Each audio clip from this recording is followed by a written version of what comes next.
लखनऊ से खबर है, जहां हजरतगंज स्थित बलरामपुर गार्डन में चल रहे राष्ट्रीय पुस्तक मेले में दो खास किताबें लोगों के बीच आकर्षण का केंद्र बनी हुई हैं।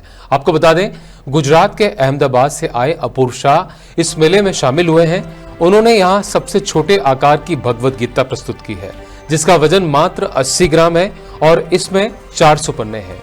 हिंदी में अनुदित इस मिनी गीता की कीमत सिर्फ 80 रुपए रखी गई है।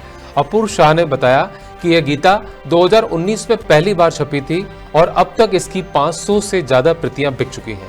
मेले में लाई गई 100 में से 91 गीता प्रतियां पहले ही बिक चुकी हैं। इसके अलावा उन्होंने प्रधानमंत्री नरेंद्र मोदी के जीवन और डेली रूटीन पर आधारित एक कट आउट बुक भी लॉन्च की है, जिसकी कीमत 250 रुपए है। यह अनोखी किताब भी पाठकों को खूब लुभा रही है।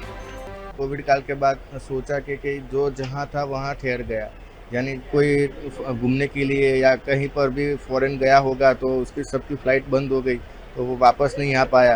तो वो आपका जो धार्मिक जो कार्य था वो सब कम कर सकते थे, ऐसा सुना था। इसके हिसाब से हमने ध्यान केंद्रित किया कि कुछ ऐसा ग्रंथ बनाए कि भाई वो लोग 24 आवर्स अपने साथ भी रख सके, ऐसा कुछ बनाना है। फिर हमने श्रीमद् भागवत गीता के ऊपर रिसर्च किया, उसका अनुवाद किया, सब हमने ही करवाया है सब। और ये सबसे छोटी भागवत गीता इसके हिसाब से बनाई है, आपके पर्स में भी रख सकते हो, इतनी छोटी बनाई है। इसमें संपूर्ण 18 अध्याय अनुवाद सहित है।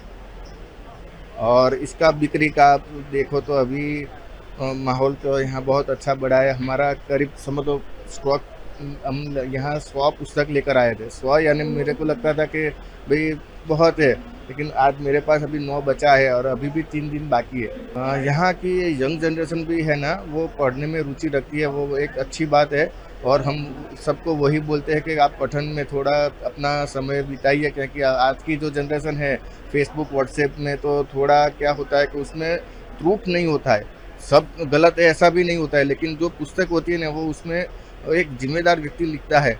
तो इसके हिसाब से पठन में सबका रुचि है। यहाँ की पब्लिक भगवत गीता के ऊपर यंगस्टर्स भी बहुत उसको फॉलो करे और बूढ़े बुजुर्ग लोग जो आते हैं वो भी उसको पसंद करते हैं। मोदी जी के ऊपर लगातार कई सालों से गालियाँ गलौज चलती रहती है, वो आज के दिन भी वो चलती रहती है।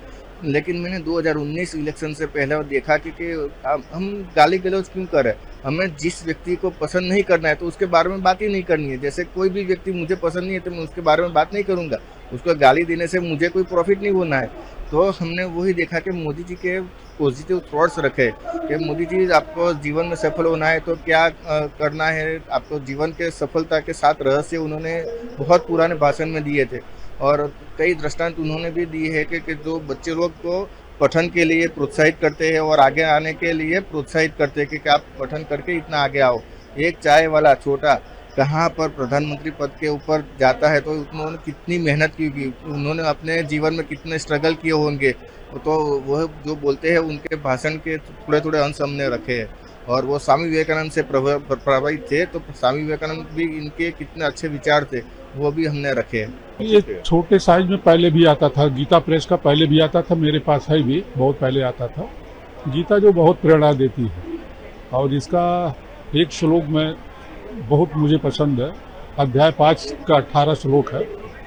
उसमें है कि आदमी को अगर जिसको ज्ञानी पुरुष है वो किसी में विभेद नहीं करता, चांडाल जो है और गौ हाथी और इसके बाद कुत्ते किसी में विभेद नहीं करता।